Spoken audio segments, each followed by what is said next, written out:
Hey you, how are you? Staying away from those cops? Good. So you came back from war? Well, I guess we can do that.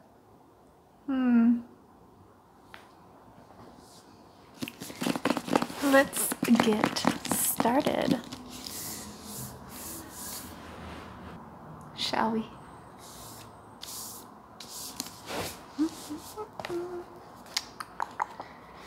It's crazy how far along we are in this book. Don't you think? Aftermath. The smell of smoke lasts for days. Mom's street is not the only one destroyed. Lightning causes fires all around Millerville. Dozens of houses burned. I have to throw away my clothes. Even my backpack reeks. As I empty everything out, my hand closes around something wrapped in plastic at the bottom of the pack. A flattened Twinkie, a fossil from my duplicitous life before the evacuation. I stretch out on a blanket in the shade, close my eyes, and eat the spongy cake. It tastes as if nothing has changed.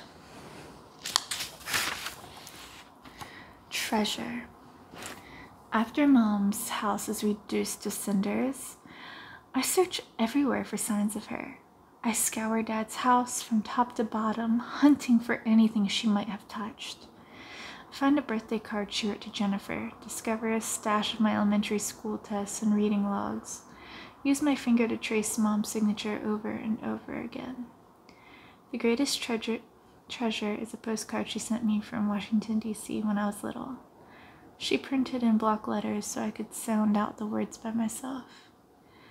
I tuck the card in my pocket next to Elliot's book report and carry it with me wherever I go. People don't realize how important it is to have a piece of someone with them. My mamita does. She saves so much. So many pictures, newspaper articles, all the birthday cards and Mother's Day cards, all the drawings. It's all over the walls of her home. The only thing I have left that my mother gave me is my stuffed Charmander. That's why it's my most prized possession. My stepdad sold everything else for his gambling habit. So, make sure to keep something from people that you love. Especially if you want to remember their handwriting.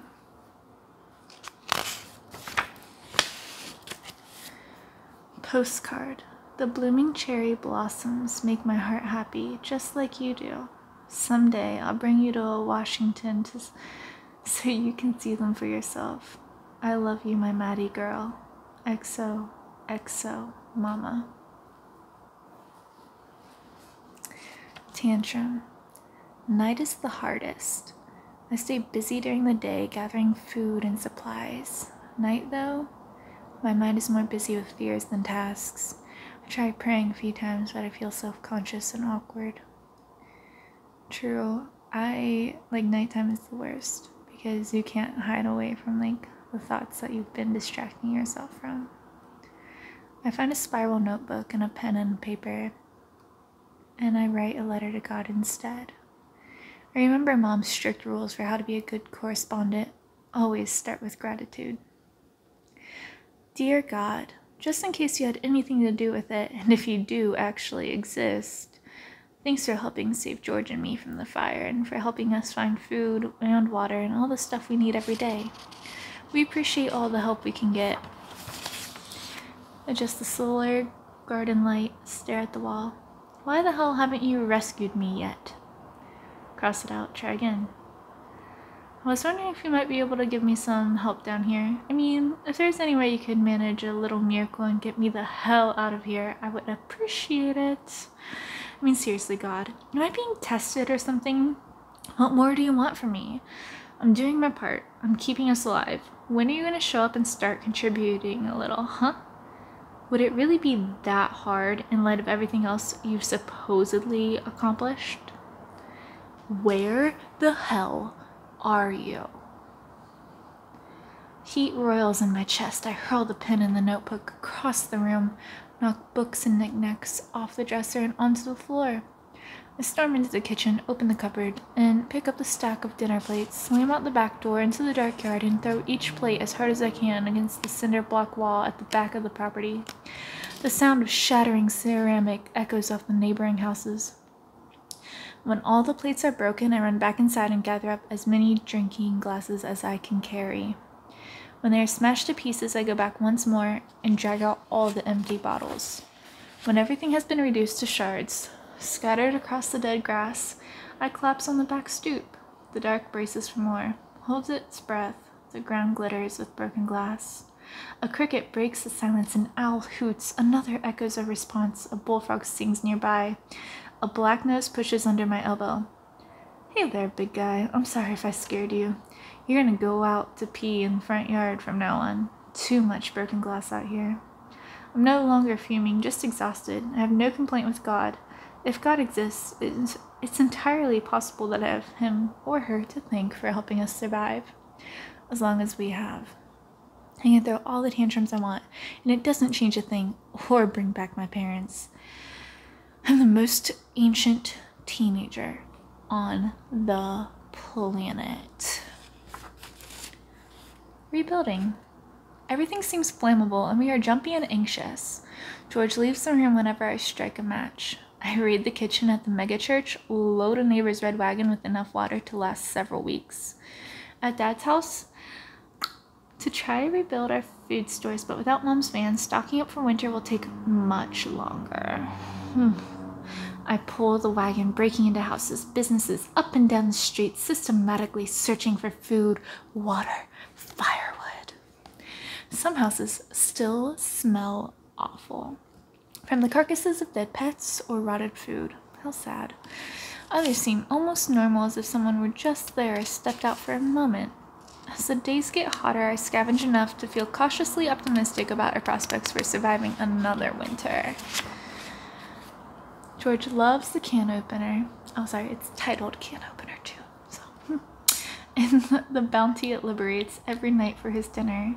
I do not share his enthusiasm. After so many months of eating nothing but canned goods, fresh food is a memory I've forgotten. My tongue has amnesia. My teeth wouldn't know what to do with anything firmer than a chickpea. Oh, that's sad. Food is fuel, nothing more. No pleasure, no flavor. Everything cooked, everything soft, reduced to salty or sweet, indiscernible from one can to the next. Only minor variations in color or texture, chunky or soupy, mushy or meaty. One night I dream I am eating a grilled cheese sandwich with fresh tomato and 3 kinds of cheese on sourdough bread. In the morning, my pillowcase is wet with drool. Garden. An idea plants itself in my brain. Grandpa always had a summer plot in the community garden. I ride to the apartment and rifle through the drawers in the kitchen pantry until I find a bundle of faded seed packets,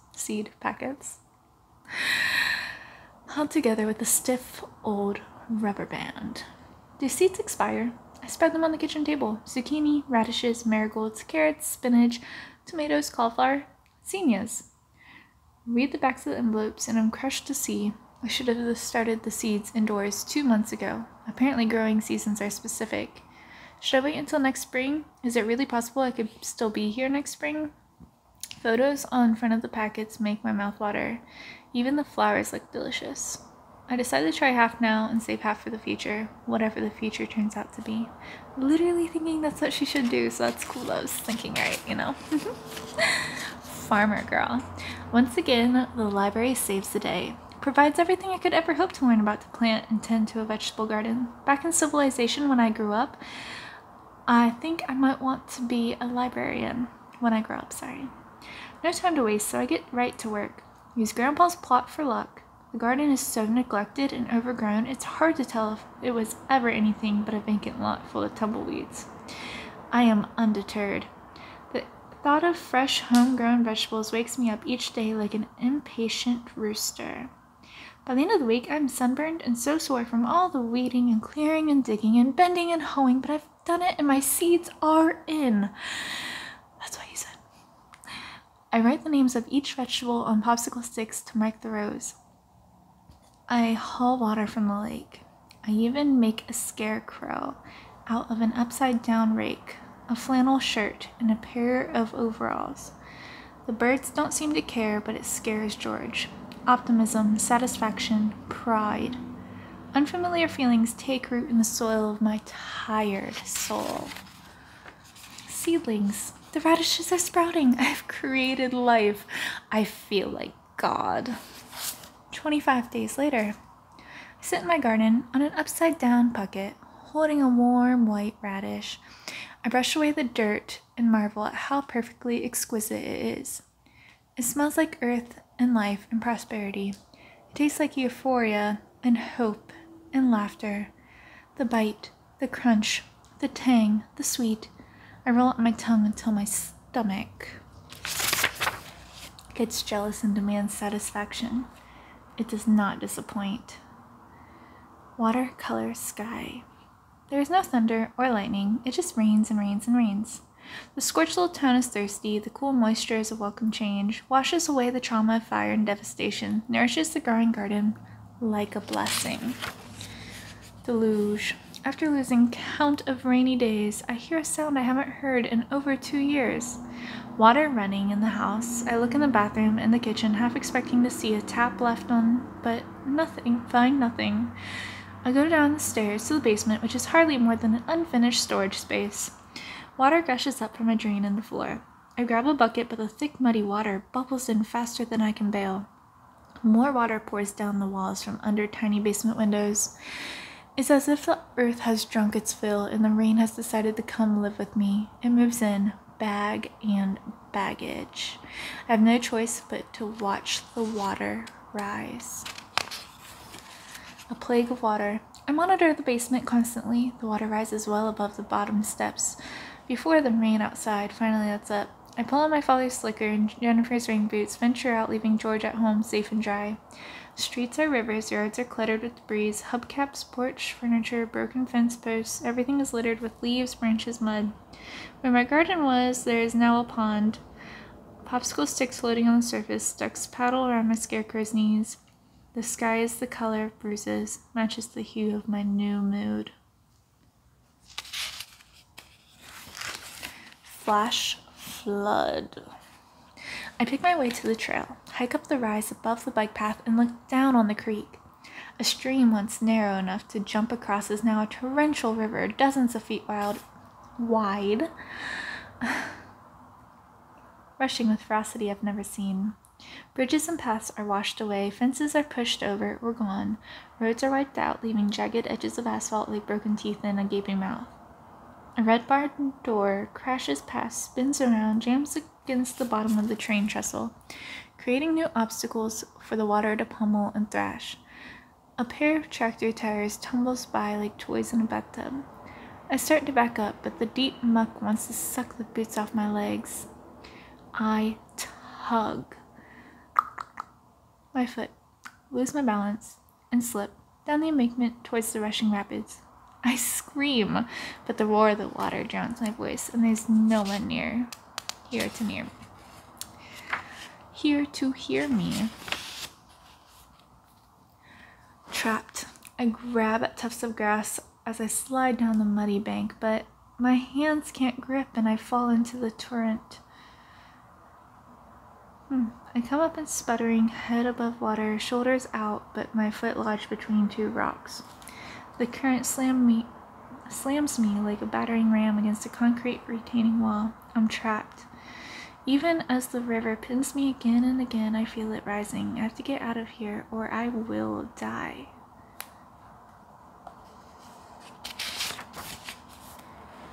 Rope. Tree branch, rope swing, big knot, draped over the pipe on wall, reach out of water, up, farther fingers barely graze, too high. One foot stuck, one free, brace against rock, pull hard, harder. Foot won't budge, wiggle toes and boot. Wiggle, pull, pull, pull. Foot starts to slide. Cry out, deep breath, pull more until foot escapes boot, water slams body against the wall, breathe. Brace feet on rocks, count 3. Push up, reach, stretch, up, reach. Rope unhooks, swings way out, across the river away. Water slams body, watch, arc, breathe, wait, brace, push, reach, grab rope. Hold hard, tight, pull, push, climb, pull, push, up, out, to safety. Oh. Wrung out, hands and knees up the muddy bank, collapse in the soggy grass, exhausted, shivering. Ghost water still slams me against the wall. My muscles don't know I'm safe. I'm safe. I don't feel safe. I can't hear anything over the rush of the angry flood. The din and vibration of the rabid river expand onto my chest, into my throat. Grief presses on the backs of my eyes and blinds me. I wail, hugging myself, rocking. Of course, I'm alone, so no one hears me cry. Comes to comfort me or help me. Of course they don't. They can't, because they aren't. So of course they don't. There is no they. The river stole my boots, my socks. My feet are gashed and bloody, my hands are raw, rope burned, rock sliced. But there is nothing to do, of course, except haul myself up from the ground and go home. Parable. Home in bed, embraced in my comforter, curled around sweet, steady George. I remember a parable from a friend's bar mitzvah. A man who drowned in a flood arrives in heaven, angry that God didn't save him. God reminds the man that he sent him rescuers in a canoe, a rowboat, and a helicopter. But the man kept telling the rescuers, "No, God will save me." He was too foolish to recognize God's help. It's one thing to stay alive. I'm managing that with or without God's help. But how much longer can I stay sane? How much more can I bear alone? Elliot's words float through my brain. I think if I were the challenge girl, it would be even harder for me to be alone for all that time. The challenges of fires and floods can be overcome with courage and wit, but this feeling of loss and loneliness might just prove too great to endure, even for the challenge girl. After the flood, the world is strange. A floating propane tank tumbles downriver, crashes into a boulder, and explodes. Wild animals wander through town, disoriented and displaced from flooded habitats. And rattlesnakes invade the neighborhoods in search of dry ground around their culverts overflow. Oh, this? Yeah. My sister told me this is the type of exercise I need to do every day, so it's easy. Not lying. After surviving so much for so long, I swear I will not die from a stupid snake bite or an encounter with a mountain lion. When we're outside, I ring the doorbell from Dad's bike races. Stay to center of streets, eyes peeled for anything coiled or crouched, ears tuned for rattles or growls. When the cold weather finally arrives and sends the snakes into hibernation, I exhale for the first time in centuries. Another birthday. I do not celebrate, push aside all feelings about turning 15. Every day is just another day to withstand and overcome. Every night is just a Pyrrhic victory of survival. Emma and Shanti already had their birthdays. I didn't remember. If a birthday falls in the forest, but there's no one there to celebrate, do we still get older? October, first snowfall. Ongoing hunt for food and fuel. Basement's water's gone, but leaves a nasty smell. The creek is swollen, but has receded some. I wonder if it will freeze completely or flow through the winter. Oh, we're in another part of the book. Acceptance. Noun. The act of believing, coming to terms with something. Recognition. Sanctuary. I love the library, my own personal book church. Safety. But I'm losing patience with fiction. The challenges and triumphs of fictional characters only make me feel worse about myself. Novels end nicely and neatly with all obstacles overcome, loose ends tied up. My own story just keeps unraveling with a depressing predictability. In 4th grade, Miss Hawkins taught us 3 kinds of literary conflicts: humans against humans against nature, and humans against themselves. I don't need to read novels to understand the challenges of human survival. Don't tell me about tragic heroes on epic quests. I am Penelope. Do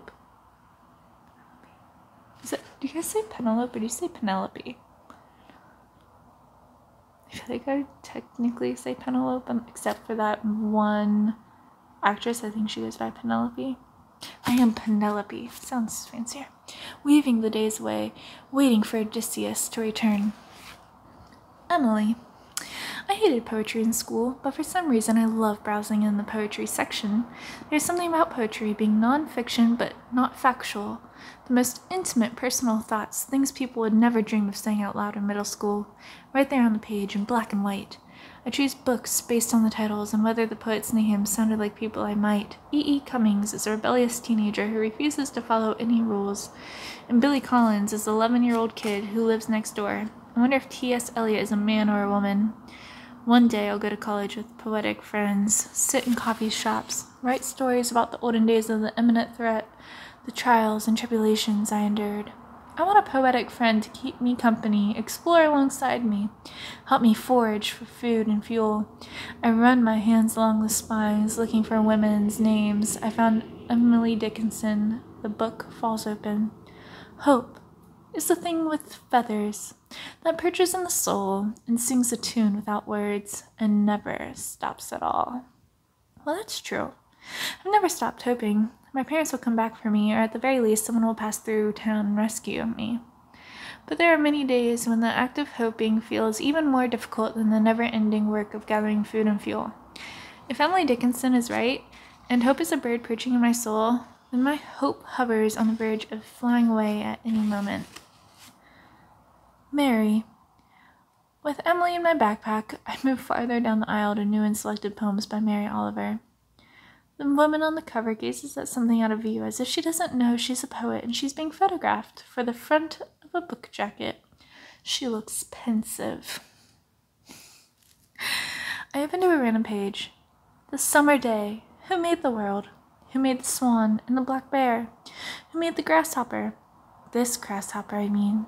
The one who has flung herself out of the grass, the one who is eating sugar out of my hand, who is moving her jaws back and forth instead of up and down, who is gazing around with her enormous and complicated eyes. Now she lifts her pale forearms and thoroughly washes her face. Now she snaps her wings open and floats away. I don't know exactly what a prayer is. I do know how to pay attention, how to fall down into the grass, how to kneel down in the grass, how to be idle and blessed, how to stroll through the fields, which is what I've been doing all day. Tell me, what else should I have done? Doesn't everything die at last, and too soon? Tell me, what is it you plan to do with your one wild and precious life? I mark the page with my finger, flip the book closed so I can study the author photograph again. I search Mary Oliver's face for a clue about what drew her attention off to the side of the camera. I open to the poem again, study the words on the page. I do know how to pay attention, how to fall down in the grass, how to kneel down in the grass, how to be idle and blessed, how to stroll through the fields. I have learned to pay attention too, all the time I've spent combing this town for every salvageable piece of food, bottle of water, possible stick of firewood. I pay attention to the weather and the seasons, to what's growing, what's dying, how much daylight is left in an afternoon. If I didn't pay attention, I would have frozen or starved to death a long time ago. How to be idle and blessed, how to stroll through the fields. I've been idle sometimes. Have I been blessed? I've certainly been lucky not to have been injured or killed, to have survived this long alone, despite the fact that I'm only 15 and I should be thinking about dating and homework and Friday night football games, not scavenging for food and wondering if I'll survive another winter. Doesn't everything die at last and too soon? Doesn't everything die at last? Doesn't everything die too soon. Oh my God. I can't believe this never occurred to me before. Is it possible they haven't returned because they didn't survive? Could they have died not knowing that I had been left behind? Could they really have died not knowing that I had been left behind? It makes sense, as painful as it is to even think the thought. It explains everything.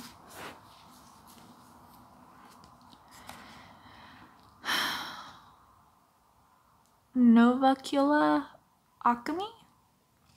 Something must have happened to my parents. Something did happen to my parents. Otherwise, they would have returned by now. There is no scenario I can dream up in which my parents discover I'm missing and don't immediately come for me. Even a foreign attack on the government couldn't stop them.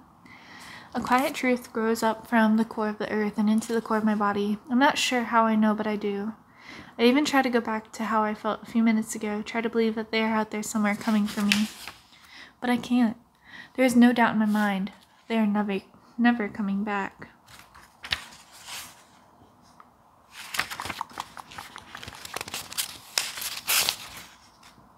Okay. Nothing and everything. The knowledge that my parents are dead changes nothing about my daily life. Winter is still coming, and I still have to prepare. What has changed is my anxiety and sense of urgency. They are gone. I used to worry about wandering too far from the house or missing a rescue party, but I don't anymore. I work hard during the day, sleep well at night, no more nightmares. Sometimes I even sing. It's not that I don't grieve the loss of my family or feel the acute emptiness of being so alone. It's just that my grief and loneliness are no longer burdened by hope that things will change. I can't control the future, and I'm powerless over everything except what's happening right in front of me. If rescue comes, it comes. If it doesn't, it doesn't. Even still.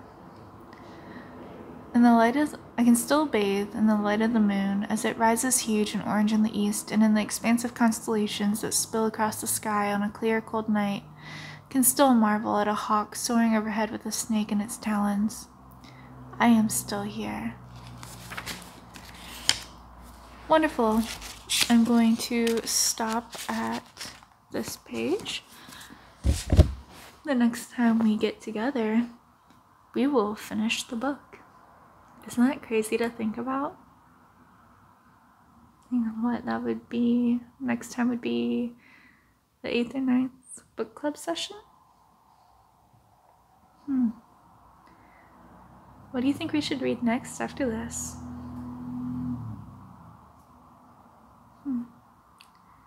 Maybe. We shall see. You know, I really truly appreciate you. No, seriously. I appreciate you more than you'll ever know. And I seriously don't tell you enough. I should be saying it every day. So thank you. And so much love.